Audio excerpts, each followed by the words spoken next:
กราบสบายดีเนาะมื้อนี้ก็สิเอาเจ้า CB 400ไปซื้ออะไรรถอยู่เมืองเนาะ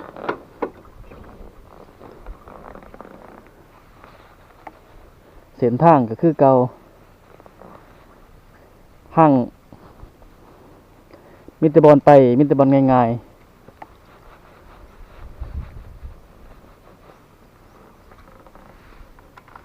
เดือดแต่บอลยาก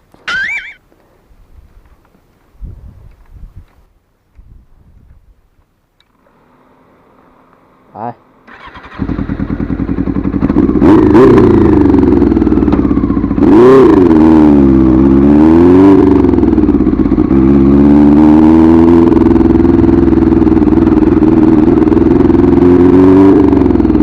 เส้นทางกับพอๆกันครับเมื่อบ้านพ่อเฒ่าแต่วันนี้สิพาไปเส้นทางลัดเลย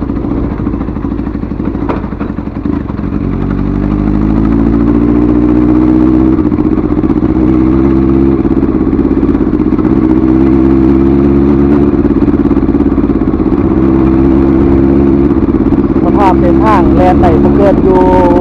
40หรือว่า50กิโลเมตรต่อชั่วโมงเพื่อนนั่นก็คือลงนรกไปเลย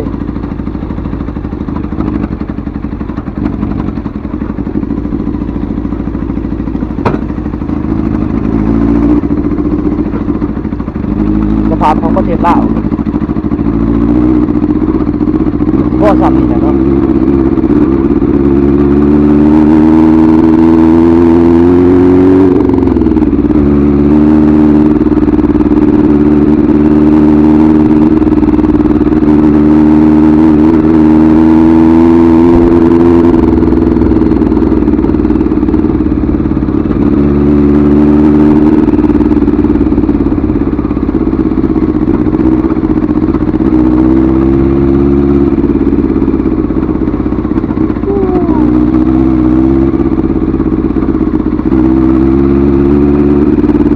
ทางเส้นได้นี่ว่ายามแรงนี่มันเที่ยวเลยซ้ำนี่ยามหน้านี่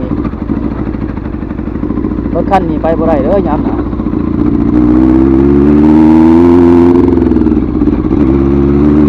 ยามนี้รถใหญ่นี่แกมันเดินทางไปซ้ายไปได้แต่ว่าตกยามแรงแล้วเรียบร้อยโอ้บ่เกือบไปตกยามแรงตกยามหน้าเป็นทางมันยามมันไปบ่ไหลเลยมันสิเป็นขี้ตมเหนียว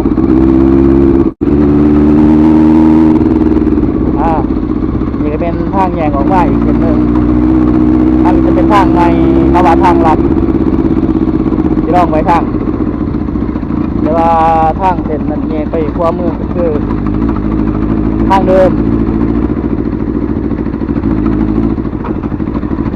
เป็นข้อไผ่เท่าไรมากแต่ว่าท่านเนี่ยประเทศแต่ประมาณ6-7 ปีเลยท่านตอนเทศใหม่ๆก็พอเที่ยวได้เที่ยวง่ายสบายอยู่บนตอน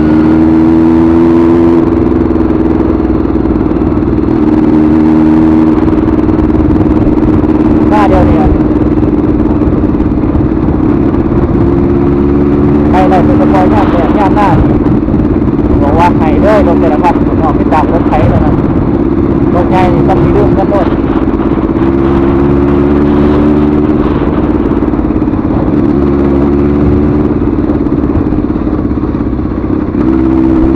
ที่มาเดือดว่าเส้นทางนี่ก็คือว่า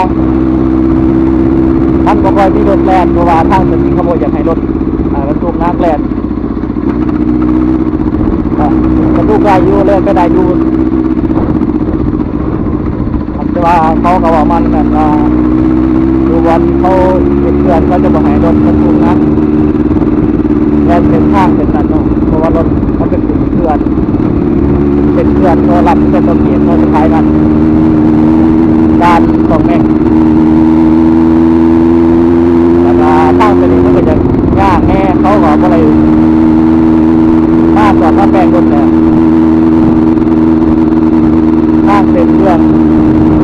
ที่ว่าเที่ยวกันมันจะก่อนปีเขาก็มาเห็นหลายปีเขาเลยว่าเที่ยว ทางนั้นมาผมเป็นทางลัดที่หอจะมาทางนั้นแต่ถอดไปก่อน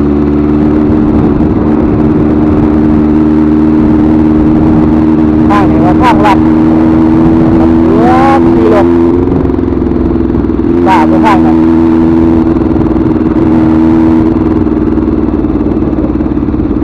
มาทางเย็นไม้ทางลัดอยู่มันโป่งมากไปเขื่อนอ่างเก็บน้ำเขาเนาะหลังก็ว่าจะจังสีโผล่ลงไปใส่บ้านตะโกน